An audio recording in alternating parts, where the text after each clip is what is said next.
Yo, MixWizard here, and we're back on shows. So I'm here in the theatre.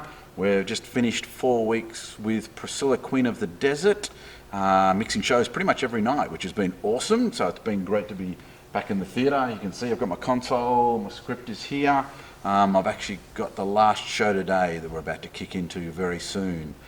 I'm going to run you through my theatre show setup and hopefully show you what I do on a theatre show, how I tackle it, and hopefully maybe give you some ideas of how you could tackle doing theatre shows. First off, I'm just going to show you through my console setup. A few things. I don't have a left-right mix bus.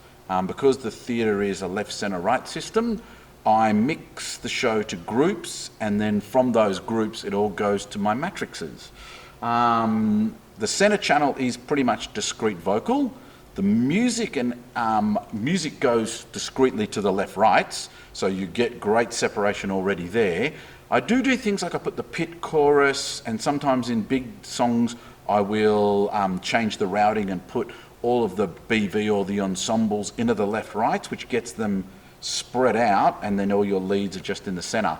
I've also got some front fills and I've got delays and other things, and they're all matrixed again, and I'll, depending, the front fills are quite vocal heavy because they're right in front of the orchestra pit with the band. So having the groups and then going to the matrices gives you a great ability to change the balance of all of those elements in the matrices for those zones of speakers. Hopefully that'll make sense. The other thing, so let's have a quick look at how I approach scenes in this. So I've got a whole lot of scenes, and the scenes obviously reflect on my script. One thing I do, someone else taught me this, my scenes have all got a number, and that number is actually the page number. And you'll see on a close-up, there's 3C, or so I'll go ABC if there's more cues, but the first, the 3 or the 5 or the number there refers to the page number. It makes it very quick to get around your script and know exactly where you are and not get lost. Another thing that I am utilising, and it gets turned on and off, you can see here I've got the auto mixers running. So I do use the auto mixer very heavily in the show. I use it for all dialogue, and then as I go through my scenes, it's turned on and off within the automation, and so I don't use it when the cast are singing, but for all of the dialogue, it really helps you clean up your mix.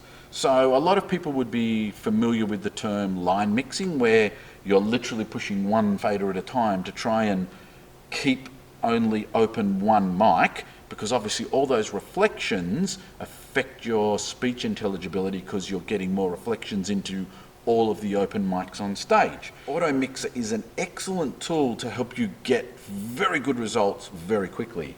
I've also got some other videos on the auto mixers where I go in a bit more depth, but yeah, it's automated, I've got them there. I also got some bypass keys in case I ever want to use them, but it's actually programmed within all of my scenes.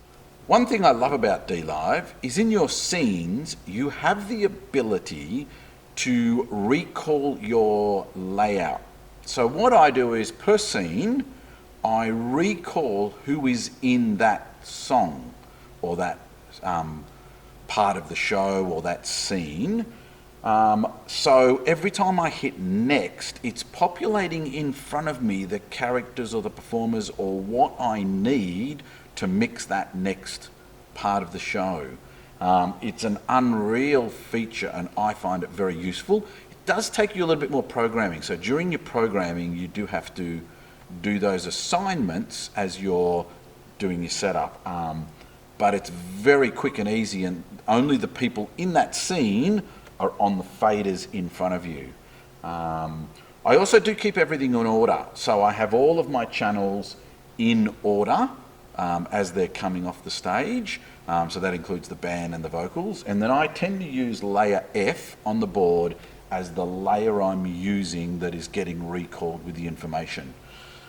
A couple of other interesting things, I lock the right hand bank off, so the right hand bank is out of the scope of getting recalled, and sometimes on this show I'm only recalling the middle. I'm also keeping the left hand bank unlocked, I'll show you just how to do that in the setup. If you go to your setup and in scenes, it's in the menu there, and it's called strip assign banks, and yes, you just block them out, which ones you want to be recalled and what you don't want to be recalled. In this show as well, just for interest's sake, I'm only recalling faders and maybe a little bit of EQ here and there, but really because of the time constraints in the programming of this show and the rehearsal period for the show, I'm just doing fader movements and my layout, and the rest of it gets better every time. If I EQ the kick drum or the guitar amp a little bit more, that keeps translating from show to show. I find that I am building that because of the short rehearsal period times. I want to be able to just keep building on what I have.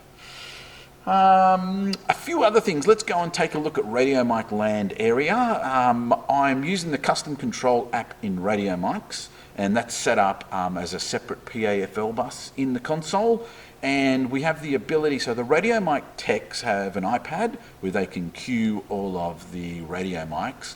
They also have got, back at the Radio Mic station, it is hardwired. They plug it in, and I've got an Ethernet to iPad adapter. But out on the stage, it is wireless, so they can take the iPad wireless. They also have in-ear packs that they are wearing, and they can remotely listen to any radio mic and fix it. This show has an unbelievable amount of costume changes. Literally every song, the lead characters have a costume change. So the radio mic operators, techs in this show need to be mobile, and they, with their wireless in-ear packs and the custom control app, they can listen to any radio mic, fix it, and double check it before it goes back on stage.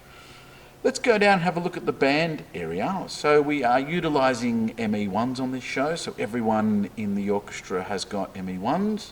That's all being fed off a duplicate set of channels on the desk. So I've duplicated all of the band, and they are post-fade to the ME1, which allows me to EQ and compress the channels separately to front of house for the band mix, so for all of their channels.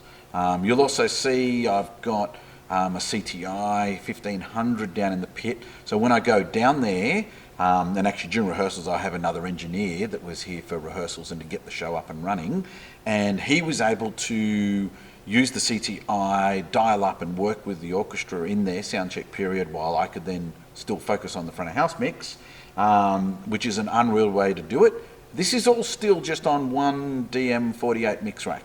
So you have the ability to connect another surface using a Gig Erase card. And that surface, he can again have another solo bus and create mixes for the orchestra there. There's about, 20, 40 odd channels of band. So the band are going straight into the DM48 for interest's sake, and then all of the radio mics are running back on a couple of DX168 boxes. I'm also utilising the Shaw control. So you can see here I have all of the radio mics. I have the Shaw information popping up, and I can see that at any stage. I can see the RF, I can see the battery, and if at any stage I'm worried about the performance of a radio mic, I can get in touch with the radio techs and we can change out a battery, or I can instantly see that maybe the unit's somehow been turned off or something like that, and we can fault find it much quicker. So having that RF information or the Shaw information on the desk channels is excellent. That's about it. I think that's a good quick wrap up of the show.